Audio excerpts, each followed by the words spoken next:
Students, स्वागत है आप सभी का एनिमेट सीसी की क्लास नंबर 79 में। इस क्लास के अंदर हम जानेंगे कैसे आप एनिमेट सीसी और एडोब फ्लैश CS6 के अंदर कैमरा टूल बना सकते हैं।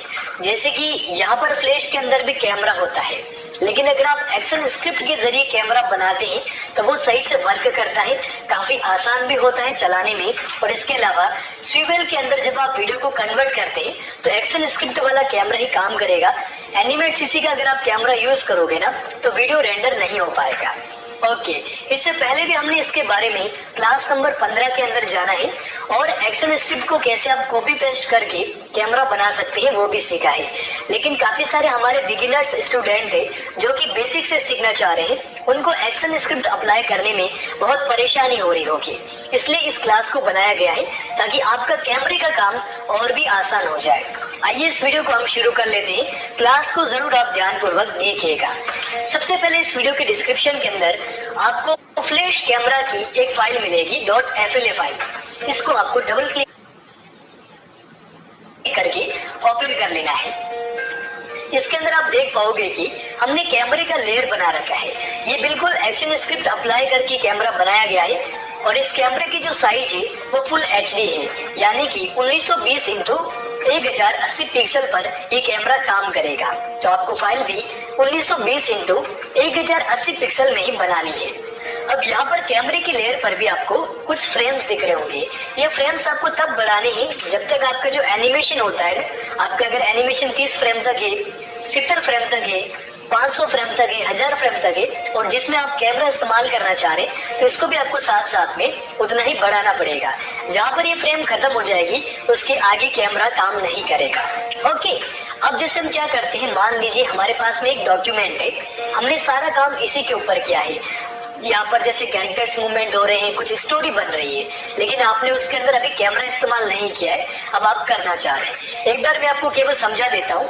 मान लीजिए हमने क्या किया, यहाँ से एक बैकग्राउंड लिया, इसको हमने नए डॉक्यूमेंट पर पेस्ट कर दिया।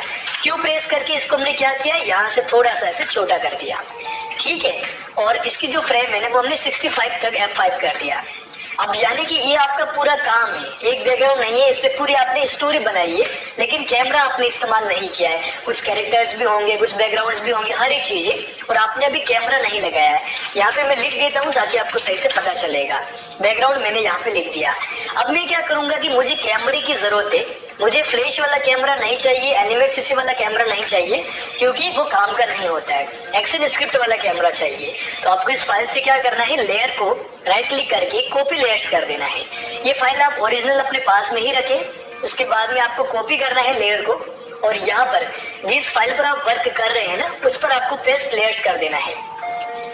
अब मैंने जैसा कि आपको पहले बताया कि आपका जितना वर्क है, जितना स्टोरी पे आपने काम किया है, जितने फ्रेम के लिए काम किया है, उसके बराबर ही आपको ये कैमरा रखना है। अगर आगे रखोगे तो वो वीडियो ब्लैंक हो जाएगी, अगर इससे कम रखोगे तो कैमरा काम नहीं करेगा, यानी कि आधे में काम नहीं करेगा। यहाँ तक कैमरा रखा है, जैसे कि मैंने यहाँ तक रखा है, ये मैंने सिर्फ F5 करके फ्रेम को रिमूव कर दिया, ठीक है। अब मैंने जैसे कैमरा यहाँ तक ही रखा है तो इसके आगे का कैमरा काम नहीं करेगा, आपका एनिमेशन डायरेक्ट ही होता चला जाएगा। इसलिए दोनों को बराबर रखना है। अगर आपके पास में 5 लेयर है, अभी जैसे 2 लेयर है, 5-10 लेयर है, तो उन पर भी आपको कैमरा इस तरीके से बराबर रखना है, ठीक है।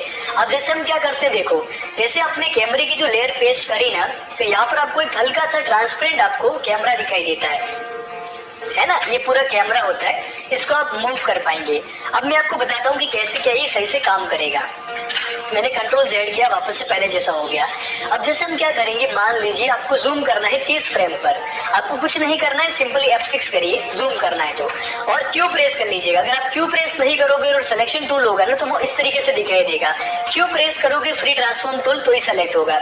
अब जैसे मुझे लग रहा है कि मुझे इस वाले घर पे जूम करना है, तो मैं क्या करूंगा, शिफ्ट के साथ में इस तरीके से इसको जूम करवाऊंगा, और उसके बाद में शिफ्ट को छोड़ के सिलेक्शन टूल जो होता है अब उसको सेलेक्ट कर लीजिए, और कैमरे को आप इस तरीके से जहां पर भी रखना है, जिस एरिया में आपको जूम करवाना है, ये आपको बॉर्डर दिख रहा है, इस बॉर्डर के अंदर अंदर ही आपको हर एक चीज रखनी है। अब जैसे मुझे इस घर पे जूम करवाना है, मैंने F6 कर दिया, और बीच में मैंने क्या कर दिया, क्रिएट क्लासिक पिन कर दिया। ओके, अब आपको देखो कुछ इस तरीके से दिख रहा होगा। अब ये केवल कैमरा जा रहा है, ठीक है, ना तो आपका बैकग्राउंड हिल रहा है, ना ही आपका कोई कैरेक्टर हिलेगा, केवल यहाँ पर ये कैमरा जूम होगा। अगर मैं कंट्रोल एंटर करता हूँ ना तो भी आपको देखो जूमिंग दिखाई देगी, ये देखो, है ना। ये खाली हमने कुछ भी छेड़खानी नहीं की, केवल कैमरा वाली लेयर को ही हमने चेक किया है और उसमें ही हमने एनिमेशन किया है। अब जैसे मैंने इसको 100 फ्रेम तक कर दिया क्योंकि अपना आगे भी एनिमेशन होगा, हमने जूम तो कर दिया। अब आपको लग रहा है कि चलो एक बार इसको और मूवमेंट करवाते हैं कैमरे को, F6 किया, इस वाले को मत हिलाना क्योंकि इसको हिलाओगे तो पूरा बिगड़ जाएगा। आगे आप F6 लगाना और 75 तक मैंने एक और F6 कर दिया और उसके बाद में देखो पहले वाले इस फ्रेम को नहीं हिलाना है, आगे वाले पे काम करना है। अब जैसे मुझे इस वाले घर पे जूम करवाना है, ठीक है, तो कैमरा कैसे आएगा, देखो इस तरीके से आएगा। अगर मैं बीच में क्लासिक टीवी लगाऊं ना तो कैमरा देखो इस तरीके से आएगा। ये समझने वाली बात है, जब आप थोड़े से प्रैक्टिस करोगे तो क्लियर कर पाओगे, ठीक है। और थोड़ा सा हम और आगे F6 कर लेते हैं, F5 कर लेते हैं और कैमरे को पूरा हम जूम आउट करवा लेते हैं। ये लो F6 किया मैंने और Q प्रेस करके मैंने कैमरा क्या कर दिया पूरा, ये जो आप बॉर्डर देख पा रहे हैं ना, ये साइड साइड में बॉर्डर है, आपको इसके बराबर कर देना है ताकि पूरा जूम आउट हो जाएगा। और इसके बीच में भी क्रिएट क्लासिक पिन कर दिया, तो आप क्या देख पाओगे, देखो मैं यहाँ से आपको बता रहा हूँ। जैसे इसने क्या किया, जूम किया, फिर वापस से कैमरा किस साइड जा रहा है, देखो राइट साइड जा रहा है। राइट साइड जाने के बाद में देखो यहाँ से क्या हो गया, राइट साइड गया और यहाँ से वापस से जूम आउट हो गया। अब हम कंट्रोल एंटर करेंगे तो आपको कैमरा टूल कैसे वर्क करता है पता चलेगा। देखो घर पे जूम हो गया, फिर वापस इस तरफ चला गया और जूम आउट हो गया। अब ये बहुत फास्ट हो रहा है तो इसमें आपको स्लो कैसे करना है, बीच में आपको F5 करना होता है। अगर आप F5 करोगे एनिमेशन आपका लंबा है, बीच में जैसे F5 कर दोगे ना तो आपका कैमरा जो है ना उसकी स्पीड स्लो हो जाएगी। ये देखो मैंने दोनों को एक साथ पकड़ के किया है। अब देखो कैमरे की जो स्पीड है ना वो स्लो हो चुकी है। ये आपको केवल समझाने के लिए कि आप इसका इस्तेमाल कैसे कर सकते हो और एक्शन स्क्रिप्ट कैमरा आप कैसे इस्तेमाल कर सकते हो। अब ये जो कैमरा आप लगाते हो ना तो इसका जो .sw फाइल बनता है ना उसको आप स्वीवेल सॉफ्टवेयर के अंदर ले जा सकते हो, इस वाले सॉफ्टवेयर के अंदर, और इससे आप क्या कर सकते हो, वीडियो को रेंडर कर सकते हो। आशा करता हूँ कि क्लास नंबर 79 आपको पसंद आई होगी। एक्शन स्क्रिप्ट के कैमरे के अंदर जो आपको प्रॉब्लम आ रही होगी वो सॉल्व हो गई होगी। ये कैमरा टूल की जो ये फ्लैश कैमरा जो है उसको आप एनिमेट CC और एडोब फ्लैश CS6 दोनों में इस्तेमाल कर सकते हो।